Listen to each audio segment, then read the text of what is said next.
Welcome to your Aries horoscopes for the week of the 14th through the 20th, I do believe. And this is our last week of Mercury's retrograde, which of course continues in Aries, not leaving Aries before the retrograde is over. Pardon me. Um, it's actually kind of interesting because we still have the sun in Aries as well. We have Venus in Aries, and they're kind of bookends to Mercury in his retrograde. And I feel like there's a couple of things that come up around this because everything is focused on career. And I really get this sense of being really excited about changes and possible new developments in your career, but it's just not happening fast enough. It's that point where you get so overly excited about it that you kind of want to do something to push things along because it is just a really exciting thing. You can't wait to have it. It's kind of like being a little kid trying to get Christmas to come sooner. Sorry about that. I had a little tickle in my throat and it just wasn't gonna go away. So, yeah, lots of excitement going on around this. And obviously, you don't want to try and push things through because, especially during the Mercury retrograde, that's what's going to screw it all up and possibly delay things and possibly even get in the way of you being able to achieve this success. So, you do want to try and avoid that. And I feel that that's where Venus really comes in because she's sort of implementing these creative ideas that you can actually refocus your energy on building something up creatively, I should say, within your career rather than just being so focused on getting what you want right now. Things have to flow in life, and it's not, I think sometimes we look at things as very black and white, but the best success is what we kind of flow into. And in many cases, some of these very creative ideas are things that are going to boost your success. And maybe you do want those things in your arsenal. So taking the time to focus your energy on that is a little bit better.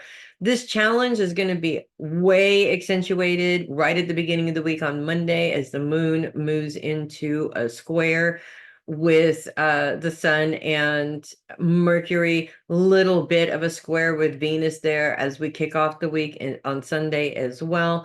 And both planets move into a square with Pluto at this time as well. So we're talking a big old mess here, really accentuating this challenge, especially because Pluto is really situated in the transformation of your relationships. And while it feels like everything is happening in your career and it's wonderful, it also puts you in a position to have a little bit of a discussion about that within your relationships and possibly wanting to change the flow of the way you do things in your career, but also change the flow of the way you do things in your relationships as well. And there's just a little bit of a complication there that is blown up out of proportion, unfortunately, on Monday when the moon moves into an opposition with Pluto. So this is where it becomes a really big challenge. And usually this what happens is that these little things or feelings of where these relationships may be holding you back in some way. For an Aries, you guys are all about the next new adventure. You don't want anybody holding you back. My mother used to say that Aries men specifically were like stallions. They're great. They come to you when you have food and you just want to pet them and give them attention. But as soon as you bring that saddle out, they're gone. They do not want to be tied down in any way, shape, or form. So this is what that feels like, I feel, in your relationships. And the problem with it exploding is that usually translates into a humongous argument.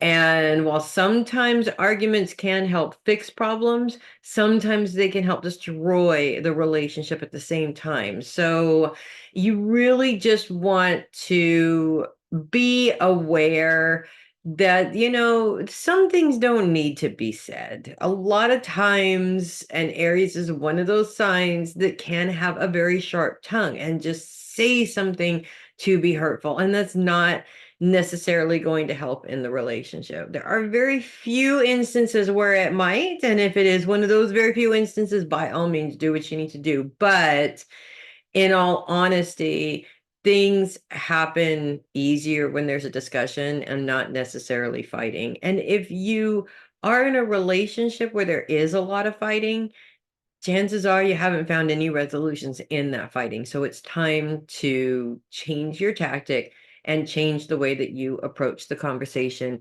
in order to get the results closer to the results that you want, or at least an honorable compromise there. So that's what I have for you guys this week. That seems like a whole lot of really good stuff happening with a little bit of not so comfortable stuff happening too, which that's life, right? You got to take the good with the bad. I'm Melissa Bruce, Heavy Metal Psychic. I will see you guys next week. And in the meantime, you guys make it a great week. Whatever it is that you put into, make sure you put everything you got into it as you always do. I'll see you next week.